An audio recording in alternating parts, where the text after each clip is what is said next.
Bismillahirrahmanirrahim. Assalamualaikum warahmatullahi wabarakatuh.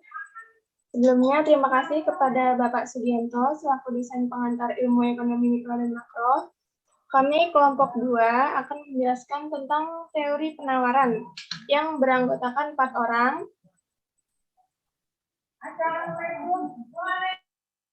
Di sini ada saya, Amelia Isana Panggabean. Saya Anissa Nursoba. Saya Anissa Santika. Dan terakhir, saya Tasya Nahana. Di bab 2 ada empat submateri, yaitu pertama, penawaran hukum penawaran, 2 kurva penawaran, 3 pergeseran kurva penawaran, dan yang keempat ada penawaran individual dan penawaran pasar. Untuk submateri yang pertama akan dijelaskan oleh Anissa Nursobah. Dipersilakan Anissa Nursobah.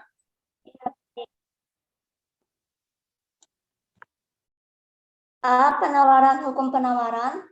Teori hukum penawaran pada produsen sebagai pelaku ekonomi pasar menyatakan bahwa jika harga barang per unit mengalami peningkatan akan berpengaruh pada jumlah barang yang disediakan lebih banyak. Begitu juga sebaliknya. Jadi, secara sederhana, hukum penawaran berbunyi jika harga jual barang per unit naik, jumlah yang ditawarkan naik. Dan jika harga per unit turun, jumlah barang yang ditawarkan ikut turun. Sedangkan pengertian penawaran itu sendiri menurut Samuelson tahun 1996 adalah sebagai jumlah barang yang diproduksi dan dijual oleh perusahaan. Ya, selanjutnya. Bisa dilanjut, Anissa, ini masih bagian submateri yang pertama. Oh iya. Selanjutnya, faktor-faktor yang mempengaruhi jumlah penawaran oleh produsen ada 1, harga barang itu sendiri. Jadi harga barang itu sendiri jika pihak produsen atau perusahaan akan menambahkan jumlah produksinya, maka harga barang itu juga akan naik. Yang kedua, harga 4, teknologi, 5, pajak, 6, iklim, 7, tujuan produksi. Selanjutnya akan dilanjutkan oleh rekan saya Anissa Santika. Terima kasih. Baik. B. Kurva penawaran. Kurva penawaran menunjukkan jumlah yang produsen bersedia menjual dengan harga yang diterimanya di pasar, dengan mempertahankan setiap faktor yang mempengaruhi jumlah penawaran agar tetap. Kita bisa lihat di gambar yang ada di samping bahwa gambar tersebut menggambarkan bahwa kurva penawaran yang ditandai dengan S, sumbu vertikal grafik tersebut menunjukkan harga suatu barang yang ditunjukkan dengan P, diukur dalam rupiah per unit, adalah harga yang diterima penjual untuk jumlah penawaran yang sudah ada. Sedangkan sumbu horizontal sendiri menunjukkan jumlah penawaran total Q diukur dalam jumlah unit per periode. Jadi, kurva penawaran merupakan hubungan antara jumlah penawaran dan harga.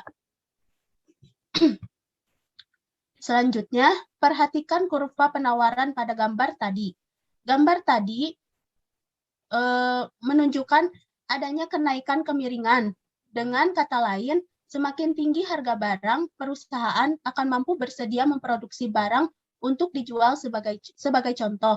Harga yang lebih tinggi menunjukkan perusahaan yang sudah eksis untuk memperluas produksi dengan memperkerjakan buruh tambahan atau meminta pekerja untuk melembur. Dalam jangka panjang, memungkinkan perusahaan untuk memperluas produksinya dengan perluasan pabrik-pabriknya. Jumlah penawaran dapat bergantung kepada variabel-variabel lain di samping harga. Sebagai contoh, jumlah barang yang bersedia dijual produsen tidak hanya tergantung dari harga yang diterimanya, tetapi juga dari biaya produksi, kemudian seperti upah, kemudian beban bunga, dan harga bahan baku. Kurva penawaran yang ditandai dengan S tadi dalam gambar 2 menggambarkan nilai-nilai tertentu dari variabel-variabel tersebut. Selanjutnya, pada kurva umum, kemiringan kurva penawaran itu positif. Artinya, apabila harga naik, jumlah barang yang ditawarkan pun akan bertambah. Dan sebaliknya, bila harga turun, jumlah barang yang ditawarkan akan berkurang. Ada beberapa kasus kemiringan kurva penawaran itu nol, artinya berapapun jumlah yang akan ditawarkan, walaupun harganya konstan. Kasus yang lain adalah kemiringan kurva penawaran yang tidak terbatas, artinya penawarannya konstan berapapun harganya. Selanjutnya, secara matematis, persamaan fungsi penawaran juga dirumuskan sebagai berikut. Q sama dengan minus A plus BP. Dengan keterangan bahwa Q adalah kuantitas atau jumlah barang yang ditawarkan, kemudian A adalah konstanta, B adalah koefisien garis atau slope atau tingkat sensitivitas harga terhadap barang yang ditawarkan. Kemudian P harga jual. Selanjutnya akan dilanjutkan oleh rekan saya. Terima kasih. Baik, Anissa Santika. Saya akan melanjutkan materi C tentang pergerakan kurva penawaran. Sebagaimana juga terjadi dalam teori permintaan, dalam teori penawaran, perubahan sepanjang kurva penawaran hanya akan terjadi bila yang berubah harga dan lain ceteris paribus. Akan tetapi, bagaimanakah seandainya asumsinya tidak berlaku lagi, misalnya bahwa ongkos produksi berubah, maka waktu harga naik, penawaran akan tetap atau akan turun bila ternyata ongkos produksi lebih besar dari kenaikan harga atau sebaliknya. Dengan kasus kedua ini, penawaran akan bergeser ke kanan, bawah, atau ke kiri atas. Berikut gambar pergeseran kurva penawaran. Seperti gambar di samping. Akan dilanjutkan dengan Tasya. Baik, terima kasih Amel. Yang keempat ada penawaran individual dan penawaran pasar.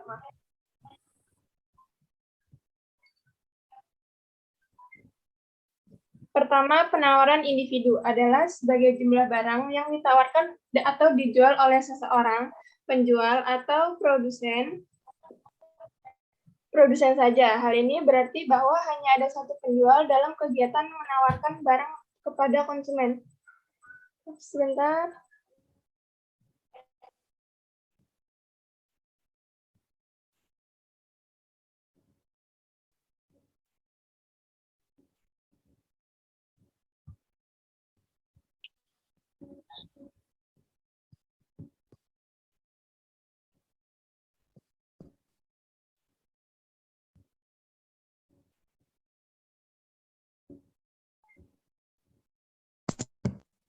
Hal ini berarti bahwa hanya ada satu penjual dalam kegiatan menawarkan kepada barang konsumen.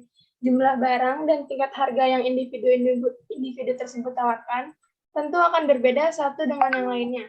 Dengan demikian, pembeli hanya melakukan proses penawaran hanya dengan satu penjual saja, meskipun terdapat berbagai barang dan tingkat harga tertentu. Yang kedua ada penawaran pasar. Adalah keseluruhan jumlah barang yang ditawarkan oleh semua penjual yang ada di dalam harga pasar. Penawaran pasar ini juga seringkali disebut sebagai penawaran kolektif yang menjumlahkan seluruh penawaran individu. Dalam suatu pasar, sangat dimungkinkan terdapat banyak penjual dengan jenis barang yang ditawarkan adalah sama.